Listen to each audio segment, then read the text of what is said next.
برطانیہ کے معروف قانوندان اور international affair and overseas Pakistan Muslim League نون کے chief coordinator barrister Amjad Malik کی وزیر اعظم پاکستان میاں محمد شہباز شریف سے اسلام آباد میں خصوصی ملاقات۔ مزید احوال جانتے ہیں اسلام آباد سے ہمارے نمائندے کی اس رپورٹ میں۔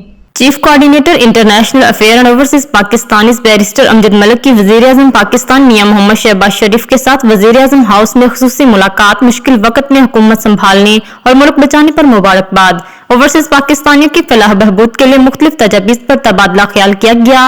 گلف میں مقیم تارکین وطن کے لیے مشین ڈیڈ ایبل پاسپورٹ اور شناختی کارڈ کی موجودگی میں اضافی نکوب کارڈ کی شرط کا خاتمہ۔ اوورسیز پاکستانیوں کے لیے اضافی فون کی ٹیکس فری سہولت۔ پاکستان کرکٹ بورڈ کی طرز پر وزیر اعظم سے اوورسیز پاکستانیز فاؤنڈیشن کا نیا بورڈ بھی تشکیل دینے کے لیے درخواست کی اور 80 لاکھ اوورسیز پاکستانیوں کی پارلیمنٹ میں نمائندگی، ان کے جائز مطالبات کا حل اور اسلام آباد میں انٹرنیشنل کانفرنس کے انعقاد کی سفارش کی۔ وزیر اعظم پاکستان میاں محمد شہباز شریف نے تمام گزارشات پر غور کرنے کا عندیہ دیا اور بیرسٹر امجد ملک کے بیٹے حمزہ ملک کی شادی خانہ آبادی پر خصوصی مبارکباد دی۔ مزید اپڈیٹس کے لیے دیکھتے رہیے انڈر گراؤنڈ نیوز۔